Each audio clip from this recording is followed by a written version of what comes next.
Okay, so what is going on with the repeated Christian themes that are popping up on Joe Rogan and even the kind of overtly Christian guests that he has on? Paul VanderKlay has some thoughts. Is Joe Rogan teasing Christians for the clicks? First off, I know it's annoying to interrupt somebody, but welcome. I love this. It was the title of this that really got me thinking. I just thought, man, Paul is so like he's just showing us that he's far more wise than some of these other sort of normie Christian YouTubers out there. I just have to throw that out. Sorry, we're 4 seconds in. We're back. A lot of people have asked, well, pay some attention to the Joe Rogan Oliver Anthony interview, and I watched the whole thing a couple of times, and I really enjoyed it, and I've got some thoughts. But Rogan's material is notoriously difficult to sort of treat the way I like to be treated. It's if you put it up, it basically gets blocked by Joe Rogan and his organization. This hasn't really been my experience, but it is difficult to treat from like a kind of evangelical Christian side of things because Joe is kind of crude and kind of like stretches the boundaries of what is like normal in conversation for sure. And so when you think about, the sort of the sanitized Christian message that is out there that gets sort of pushed in popular culture, yeah, it would be hard to engage with Joe Rogan. I think that we need to press on. I think we need to do kind of what Jesus did and go reach people that are on the fringe. But this hasn't been my experience. But again, my channel is really small. So maybe I can fly under the radar for now. So what that means is that people mostly just sort of feed off of the various clips channel that the Joe Rogan Experience allows onto YouTube. And I've noticed with many of these guests, which have maybe just 5 or 10 minutes of Christian material in them, that these often make the clip channels. Now, I don't know, it could be the algorithm, could be the bias from the algorithm, but what amazes me is how some channels just really go after these things. And again, maybe it's the algorithm, but Joe Rogan regularly opens up clips of people making a Christian appeal to him for YouTube creation. Now, it could just be smart business decision because there are so many Christians for whom this is extremely salient.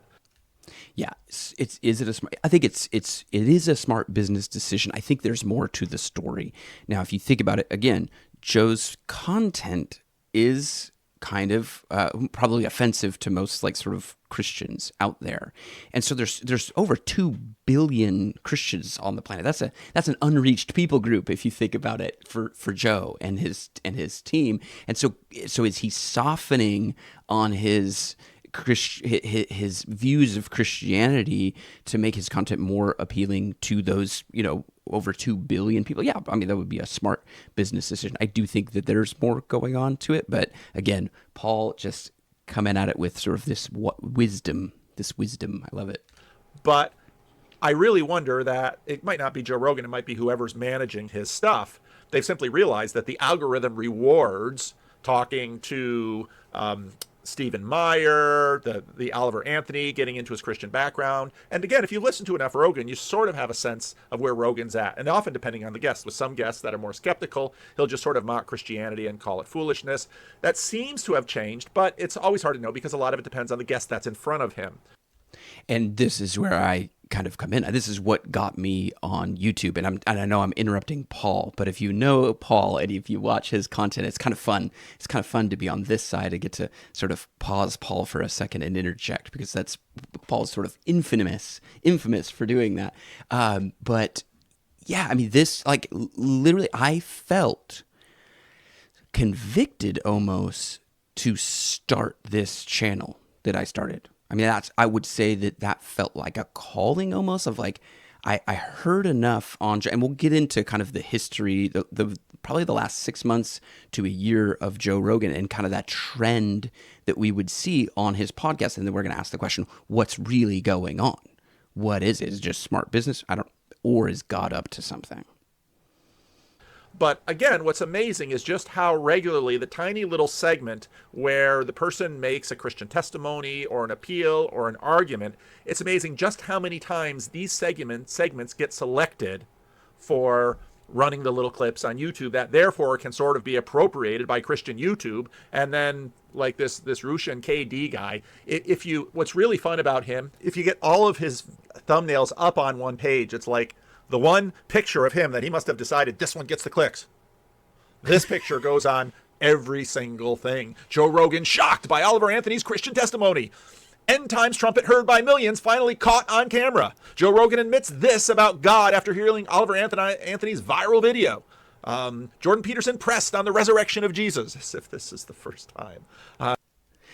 Yeah, I mean, Paul, again, if you don't know Paul, he's a Christian Reformed minister. He uses YouTube. He's not necessarily a YouTuber because he's not doing this. He's not trying to get the clicks and all that stuff, but he engages with Jordan Peterson often. So I love that he is kind of roasting Russlan, who has a really popular Christian YouTube podcast style YouTube channel and is like fairly good. Like I would say, like I've listened to some of his stuff. I kind of like his takes. He's not just sort of rehearsed sort of the Christian talking points, so to speak. He is willing to kind of push the envelope a little bit.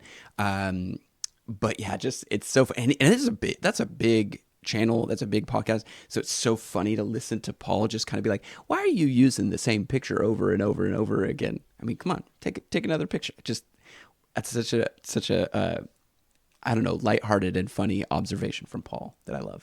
Christian pitched Adam 22 and Lena the plug on Jesus and monogamy at whatever, and famous scientist admits this about prayer. So I don't know if Lex is running the same thing, but it could just be that those who are running these channels understand that Christians have this real desire for some of these high status, high profile people to convert, because this will help the cause. That any kind of little thing, it's sort of like Dumb and Dumber, so you're saying there's a chance, and off they go. And of course the face just on every video. I love it. Okay. Yeah. So you're saying there's a chance. I mean, is it really good-natured Christian people who want other people to find Jesus? I think that's part of it. Is it, just be like, rah for my team. I want my team to win, so I want Joe Rogan to profess faith in Christianity. They're really frustrated with Jordan Peterson because he just won't come out and say it. It's like, why not let's just like trust that God is up to something. And so this is where we want to, kind of dive into the question. I think Paul is onto something. I think there is more to the story, in my opinion. Paul dropped this video last night, and it was funny because I was actually like mowing earlier in the day, just thinking of, man, like how many people jumped on that Oliver Anthony episode of Joe Rogan. But you could kind of see it coming even when you just like dropped. I mean, I even tweeted something out. You could check out my, I guess it's not Twitter anymore, X, excuse me. You can follow that. I posted this after Paul's video because it just rang true for me in some areas, that there's something going on, whether you want to call it a movement or an awakening or whatever. And that is what had moved me to actually become a sort of content creator.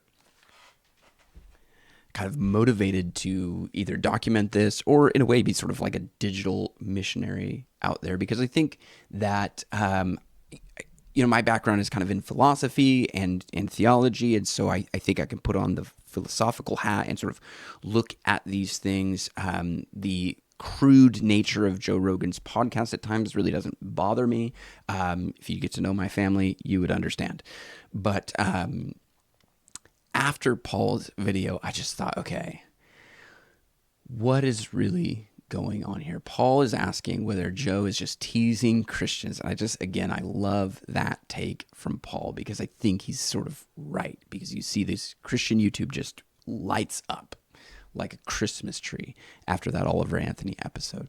But is Joe also maybe genuinely curious about Jesus? My curiosity about Joe Rogan started with the Graham Hancock and Randall Carlson videos, because they were just touching on the flood and they were so close to like the biblical story without really going into it. And so I thought, man, I need to kind of pay attention a little bit more to what's going on Joe Rogan. And then it was the Adam Curry episode, and this one tipped me over the edge. It convinced me, okay, something is up here. Something is up here.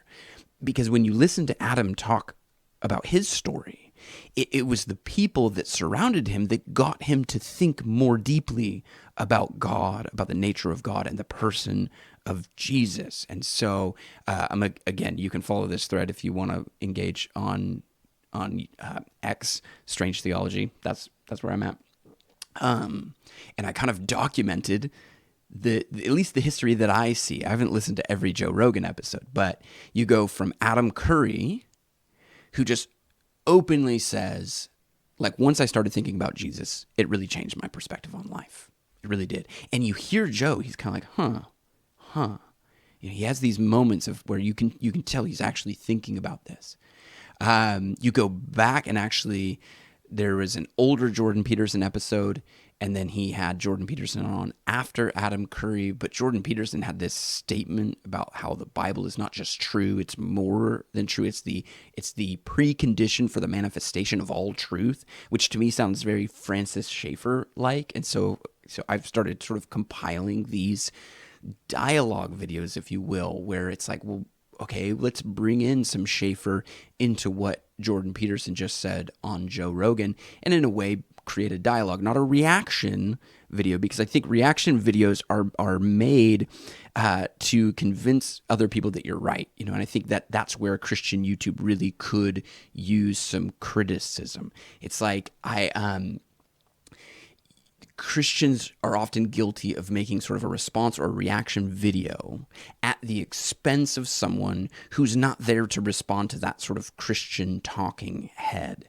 A dialogue, which is what I hope to do, builds on the ideas that people have shared for the purpose of more dialogue. That's the heart behind this channel.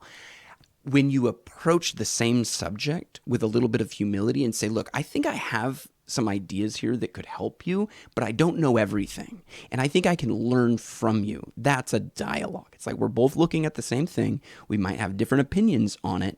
I think my ideas are worth sharing, and I think your ideas are worth listening to. My hope is that what God is up to is that he's actually transforming the nature of the internet from reaction to dialogue. If you go all the way back to Socrates and you realize the power that dialogue has for transformation, you can think then also of Jesus and his parables to get people to think outside of their maybe religious ideology. If God is up to something, I think that's what he's up to, but it keeps going. So like you have Jordan Peterson talking about the Bible is truth. You have Blair White coming on. They start talking about the deep need for transformation. I thought that was actually a really good episode. And if you look through Christian YouTube, you probably wouldn't see the Joe Rogan Blair White episode because Blair's not a Christian, Joe's not a Christian. They're not talking overtly about Christian things, but the theme of transformation is there. And even the admission that I can't transform myself. I need something from outside of myself to bring true transformation. And that would be an episode that again, sort of evangelical Christian YouTube is not going to touch that episode.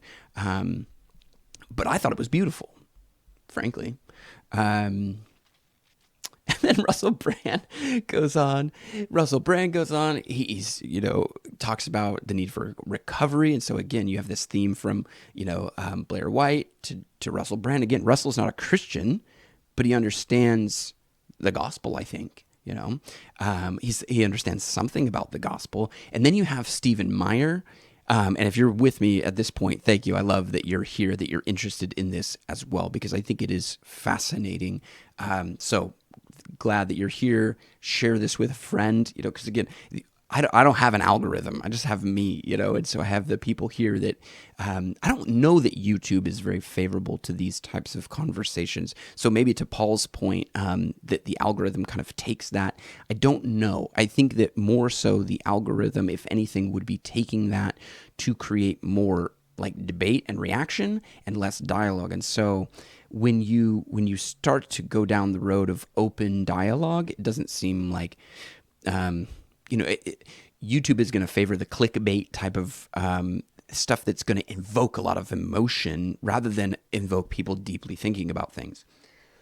So I appreciate you being here and helping out the channel. And so the next thing that happens is, and again, I haven't listened to every single Joe Rogan episode, but you have Stephen Meyer. I did 2 videos on this. I probably could have done a third. I may still, because I do think that was a good interview. I think that they had some good conversation. But of course, Stephen Meyer is he's right down the line of that kind of normie evangelical Christian world. I mean, Joe, I think in that episode showed a deep curiosity about Stephen's story. And though Stephen opened up about his story, I think, that is the stuff that less so the apologetics, Joe's interested in that. He said so.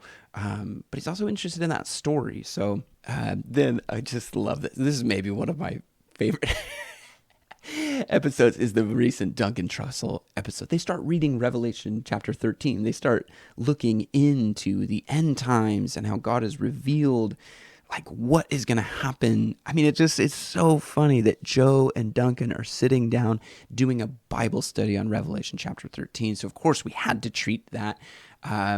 Really interesting stuff. And I think I posted a short about Duncan's rant about the crucifixion, which I just thought was beautiful, all the while knowing that it's very, like, again, it's not sort of sanitized Christian messaging. Duncan's not a Christian. But the theme, and hearing that maybe even from a non-Christian, to me maybe is even more potent, because I think that is, again, a clue as to what God is up to. God is doing something with the Joe Rogan podcast, and I'm sorry that we're just now maybe getting to the point here. And he's not using the church. He's not using, let me say this, he's not using normie, Western, modern, evangelical churches. And maybe he is. I don't want to be too harsh there, but who is God using? He's using Duncan Trussell on Joe Rogan's podcast to get people to really consider what the crucifixion really means, who the person of Jesus really is. That to me is fascinating. So whether Joe is doing something from a business standpoint or his team, I don't know that it matters. I think God is still, through his sovereign power, using the really good dialogue that shows up on Joe Rogan to get people to think deeply about what comes into their mind when they think about God. That is the most important thing about us. And that is what is happening on the Joe Rogan podcast through these episodes, whether it's intentionally from Joe Rogan or not. I don't think he invited Duncan Trussell onto the podcast to talk about God and the end times and the mark of the beast and how we can be free from the deception of those times that are coming or have come.